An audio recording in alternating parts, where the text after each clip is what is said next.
ગઈકાલે તમે જોયું એ પ્રમાણે અગ્નિકાંડના ભોગ બનનારા પીડિતોએ બહુ જ હૈયા વરાળ ઠાલવી, સરકાર સામે પોતાનો રોષ ઠાલવ્યો.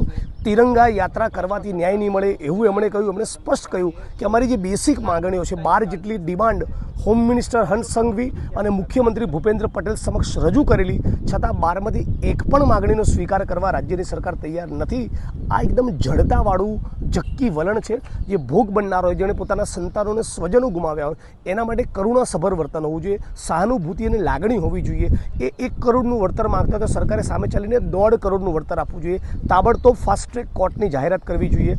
નોન કરપ્ટ અધિકારીઓની SIT અથવા CBIને તપાસ સોંપવી જોઈએ. આ તો કોઈ પણ પીડિત પરિવારની માંગણી હોય, આનો પણ સ્વીકાર નહીં કરવો એ રાજ્ય સરકારનો ઘમંડ અને અહંકાર બતાવે છે. કે ભલે પીડિતો રડ્યા કરે, કગર્યા કરે, રેલીઓ કરે, રાજકોટ બંધ કરે, આંદોલન કરે, અમને કંઈ ફરક નથી પડતો. આવો કમલમ અને ગાંધીનગરમાં બેઠેલી ભાજપની સરકારનો એટીટ્યૂડ છે. રાજકોટ, સૌરાષ્ટ્ર અને ગુજરાત આ એટીટ્યૂડને જોઈ રહ્યું છે. આ યોગ્ય નથી.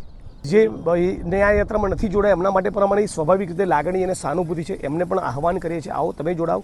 આ તમારું કોર્સ છે, તમારું કામ છે, તમારું લડત છે.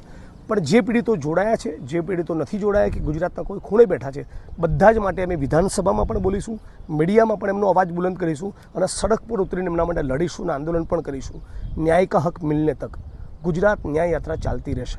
રાજકોટ આજે શ્રદ્ધાંજલિનો કાર્યક્રમ આપ્યા બાદ અમે ચોટીલા તરફ રવાના થઈશું. ત્યાંથી સુરેન્દ્રનગર, વિરમગામ, સાણંદ, અમદાવાદ થઈને વિધાનસભાનું સત્ર ચાલુ હોય એ દરમિયાન અમે ગાંધીનગર પહોંચવાના છીએ.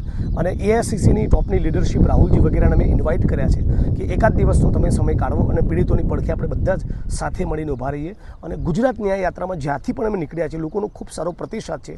લોકો બધાનું એક સુર એટલું જ કહેવું છે કે ન્યાય તો મળવો જ જોઈએ. ખાલી નાની માછલીઓ નહીં, મોટા મગરમચ્છ અને ભાજપના નેતાઓ જે ઇન્વોલ્વ છે એની પણ ધરપકડ થવી જ જોઈએ. સાંજ સમાચાર ફેસબુક પેજને લાઇક કરો, વિડીયો શેર કરો અને વધુ વિગતવાર સમાચાર માટે sanssamachar.net વિઝિટ કરો.